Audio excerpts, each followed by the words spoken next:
one for doing unboxing videos, but today I'm going to just do a little video just going through my normal pattern of putting a gun together that's arrived. This Bergara B14 HMR in 2-tube rimfire arrived a few days ago. All the other bits have come for it today. So I've got the Bergara Picatinny rail, the scope fitting. I've got some 36mm tier 1 scope rings. And I've got a zero compromise optic to go on it, which will be a nice one for pushing the distances with 2-tube rimfire. This is a 40-20 by 50. It's first focal plane, so great for dialing and everything like that. I learn a lot about a gun these days just by putting it together before I've even shot it. And this one is the B14 HMR is a gun I've liked ever since I first saw one at a show over 3 years ago. It's tested well, it's reviewed well. I've had it in left-handed, right-handed, 6.5 Creedmoor, 308, 300 Win Mag even. So this is the 2-tube rimfire. We can see there's a shortened magazine, but it's in the usual AICS sort of footprint size, shortened for the 2-tube rimfire. And the bolt's quite interesting as well, because the action is normal REM 700 short action footprints. It'll go in any REM 700 stock, just like the B14 did itself. And we've got an extended bolt here with the rimfire mechanism. So we've got control for your bolt face, 2 extraction claws. Looks like there's a manual ejector down here inside the gubbins of the action, which is, you know, pretty much par for the course for the rimfire. But the great thing about that bolt is this has been designed, as well as being a great 2-tube rimfire, you know, more precision rifle. It's also got the complete crossover capability, because the bolt handle's the same as the B14 in larger calibers, and it's also, other than the fact it's a slightly short stroke, all your controls or your ergonomics are the same, and it's got the adjustable cheek piece. And here's another thing I'll tell you about adjustable cheek pieces. Stupid little screws are annoying because you've got to grip them really tight to snug them in position. That's just like a little T-bar, and you know, nip, it's done. It's not going to move anywhere, is it? So that's just, you know, one of those small design features that appeals to me about a gun. So let's put it together.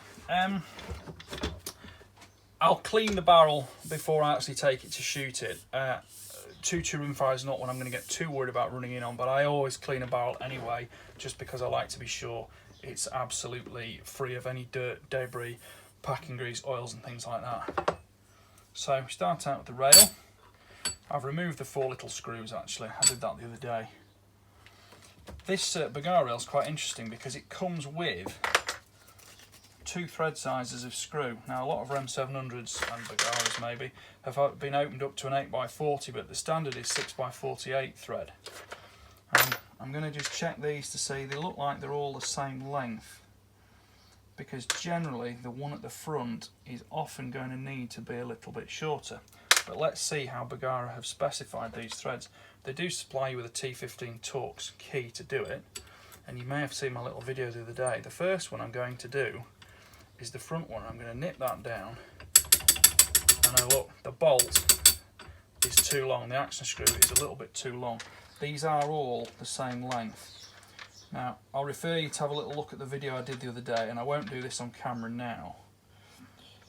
I'm just being absolutely sure that these are all the same length. So what I'm going to do is I'll just put this in and just put a few strokes across the tip with a file, neaten up the threads and put that back in. But I always do the first one, the front one, because that bottoms out on the action tenon, sorry, the tenon on the barrel through the action. It's not a flaw in any respect, it's just one of those common factors. So I always do the front one, make sure that's the one, because the next one that's likely to show issue is number 2. Number 2 is pretty much directly above the bolt abutments, and by abutments what we mean, on a full size action the bolt abutments are these bits here which lock in at that point. Now on this shorter one the abutments are actually back here, but on the standard M700 they're in here because the bolt lugs aren't there, they're at the front there, which is the same as the B14 because it's all on the same footprint. Anyway, let's just check that one's going to nip up tight on its own. That one does nip up tight on its own, and there's no bolt function that's a problem at all. Again, take the bolt out, put one of the back two in, just put my finger inside. Can I feel it? No, there's nothing coming through, that's fine. And that one will be fine as well. I don't thread lock these unless I have issues that make me need to thread lock them, but I'm not going to from the start. And I do know that that is now going to fit. After this little video is done, because I'm trying to do it in one take, I'll just nip this back off. I'll repeat that and I'll just check that front bolt and I'll shorten one slightly just to do that. But it's no big issue. It's a 2-minute job. Right, Tier 1 36mm rings. Ruag, who distribute Bergara in the UK, also distribute Tier 1. These are superb rings, made in Yorkshire actually, not too far from my home. And I'm going to roughly start out, because I have done so many Bergaras and Remington 700s which are on a similar theory, similar geometry. I'm going to start there, and I'm going to tighten that to 5 Newton meters.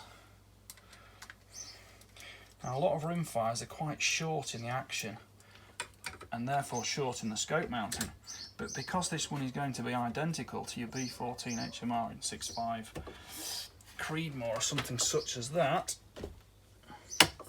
those are now locked in at 5 Newton meters. I'll just whip this out here. You can see the rear ring has got a small bubble. If you use them, they're great. I'm not a huge fan myself, but it's there if you need it. I always nudge the rings forward, and I may need to refit and remove them slightly. In fact, I should probably put that one further back, because I was looking at the ejection port, and of course the ejection port's much shorter on this. So I'll just bob that one further back.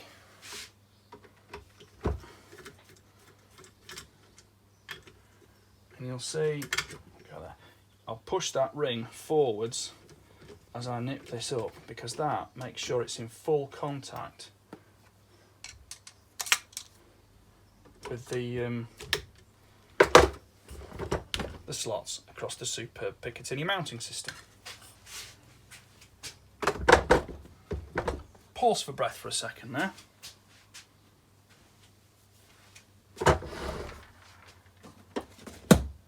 Right, that comes with all the screws, all the Torx bits, but I've got my own kit already set up. So I'm just going to whip these apart. These are T15 screws on the top. There were also T15 screws on here, on the rail. T15 is the smallest I ever want to go on a Torx fitting with a rifle, because I've seen T10s, even some T7s, and they're a bit pointless, to be honest, because the first thing you're going to do, given the fact that they won't even withstand sort of 2 to 3 Newton meters, is you're going to strip one of them. Not the screw threaded perhaps, but the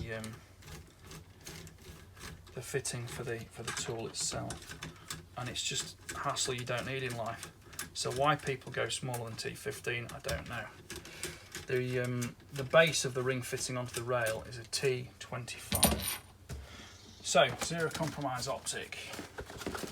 Trying to keep this on camera if we can.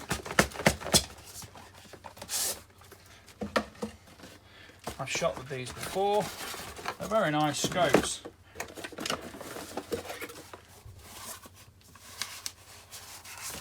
Comes with its own little neoprene body glove, and if I drop that in there, we can see that is going to fit quite nicely. But let's pop it in and make sure eye relief and everything like that's the same. I must admit, one thing I'm not a lover of on optics is when they've got this sort of very matte finish, which is very tactical and somewhat anti-reflective, but I just find it always looks a little bit messy, and it picks up all the dust off your skin. So I'll just nip these the tops down on the rings, balance the gap out at about 1 millimeter on each side. I use Tier 1 rings on most of my own rifles, so I'm quite used to taking them on and off guns when I'm swapping between test projects. But yeah, that's not just even finger tight yet, because I want to just get the spacing balanced before I start giving it a tweak and a twiddle for getting eye relief and things like that.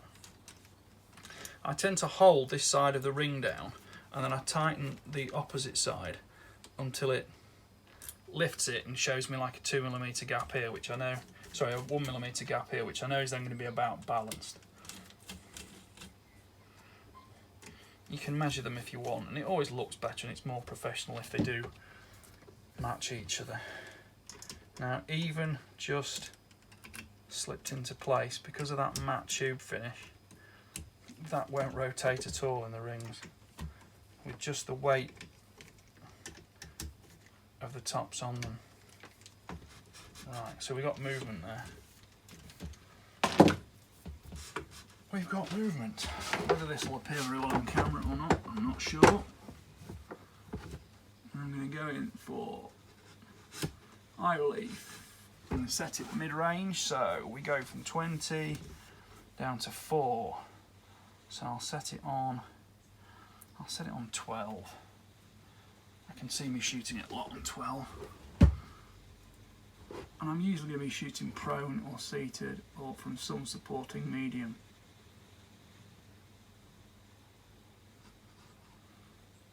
Because don't forget, as you go from standing, your head tends to come back a bit, and as you go prone, your head tends to go forward. But this is just a bench setup, and when we get out and actually use the gun, it'll get its final tweak.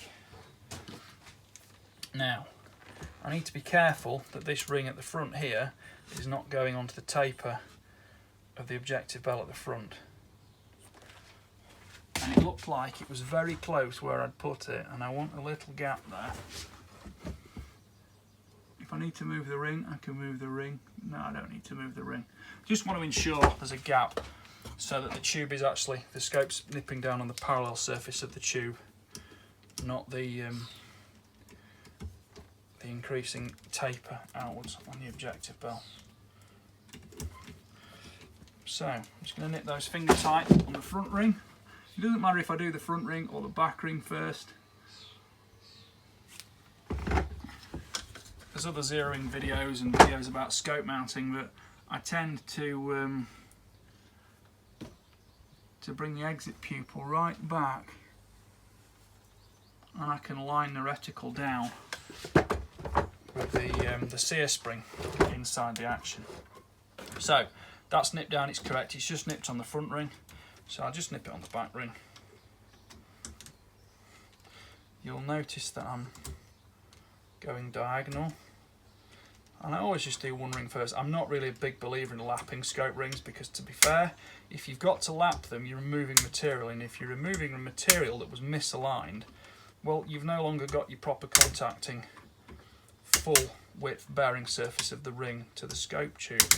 And given the accuracy with which these things are made, I don't think it's something I want to mess about with. I'm just tightening these to 2 Newton meters. Nice gradual diagonal movement.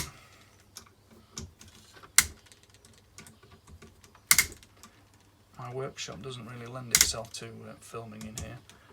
It's a little bit confined. So that's now on. So I'll just whip the rings off, and I'll shorten that front screw on the Picatinny rail. But everything's fitting, everything's correct. I'm going to give it all a cool down. You might notice that I've put a sound moderator on it. I love 2-2 rimfire, especially when it's subsonic, nice and quiet. That looks like a 1/2 inch 28, I think it is. Yes, it's 1/2 inch 28 thread. This is a DPT moderator I've put on it. This rifle's available with a full steel barrel or carbon wrapped barrel.